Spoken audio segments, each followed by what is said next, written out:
Hi everyone, and welcome to another episode of the Scott and Jaime Show. I'm Scott with Velocity. And I'm Jaime, also with Velocity. And today's topic is cops. And we're not talking about policemen, are we, Jaime? No. You make that sound so salacious. Everything I say sounds salacious, and I don't know why. Well, I am the son of Margaret Struble, so... Yeah, that's true. Right. Okay, so our COPS is actually an acronym, and it's really about dating, right? What's the point, though? What do you mean? Why did we come up with it in the first place? Because, so we are both dating, not each other, independently, and we wanted to have a coaching way to assess potential partners. Right. Right? For me especially, it was important because I often allow passion to sort of overcompensate my ability to assess other areas of a person's life. I would say supersede. Supersede. Good Yeah. word. I like that word. Yeah, definitely supersede. So I wanted to sort of round out my understanding of how I would assess a person in relation to the potential long-term viability of a relationship with them. Yeah, and I have maybe the opposite problem, that as soon as anybody likes me, I'm excited that they like me, and I don't have my own assessment of, do I really like them, until much later. That's a very interesting contrast, actually. Yeah. When you think about it. Yeah. So let's Low talk... self-esteem initially, very high dating self-esteem, right? Again, the son of Margaret Struble. Right. All right, so let's talk about what COPS stands for me, I guess, or then we'll talk about how it changes for other people. So for me, the C in COPS stands for creativity. Mm-hmm. The O in COPS stands for a person's optimism. The P in COPS, the first one, because there are two P's in COPS, stands for poise. Mm-hmm. The fourth one, passion, and the fifth one, smarts. Right. All right, so there are 5 categories, each one scaled from 0 to 10. So we started this off, Scott, as a little bit of a joke, but then we got more and more serious with it, and the more people we've told about it, the more excited they've gotten.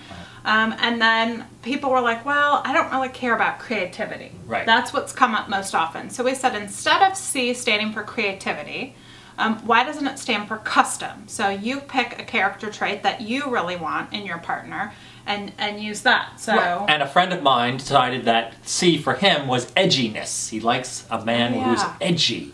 And I was talking to a friend last weekend, and she said for her it's humor. So her acronym would be HOPS. Right. Not COPS. Right. And it can still be COPS because C is for custom, and then you just make the C anything that you want. And remember, it's 0 to 10, and then you double your score so you have actually a grade for the person. So 50 is the highest, you double your score, so 100 would be the highest, and that would be an A+ person.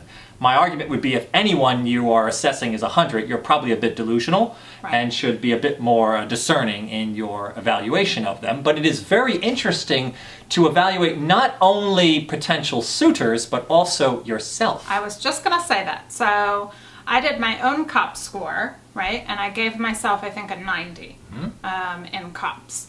And so then when I'm looking for a partner, it makes sense that if somebody is, you know, in the 80s or above, we're probably going to be more compatible, right? And if they're 70 and above, maybe that I don't have enough information to give them a full COPS score.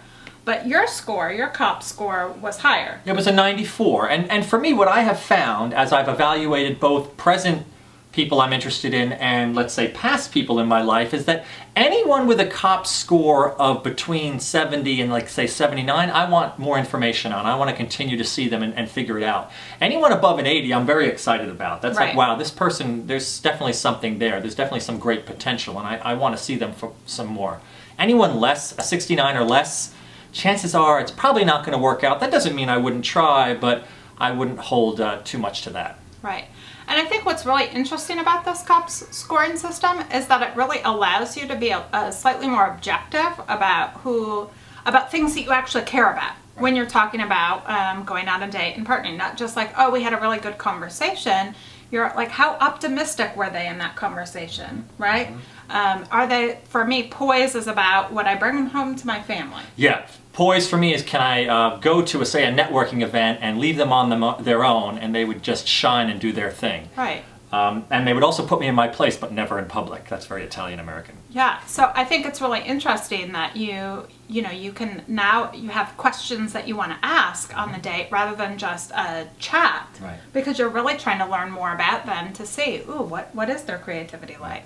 And for passion, for me, I interpret it as not only the love kind of passion, but also their passion for life. So you can define COPS any way you want, even beyond custom. Poise may mean something slightly different for you. Smarts, for me, street smarts supersede book smarts, but I like both. Yeah, yeah, and I just like somebody that's sort of aligned. Right. Right? That I feel like I can talk to them about interesting topics. Right, and I like someone who doesn't know what I know because I want to learn from them and vice versa. So that's important to me. Yeah, very good. Yeah, so think about your own relationships in your own life, both friendships and intimate relationships, and see what kind of COPS score you give people, and it might inform you about the potential success of that relationship. And I wrote a blog about it last week, and I'll put that blog right up in front of the screen here so you can read it and get a little bit more details on COPS. Yeah, that was really good. All right, thanks a lot, Jamie. That's all for now, and we'll see you next week for another edition of the Scott and Jamie Show. Bye for now. Bye.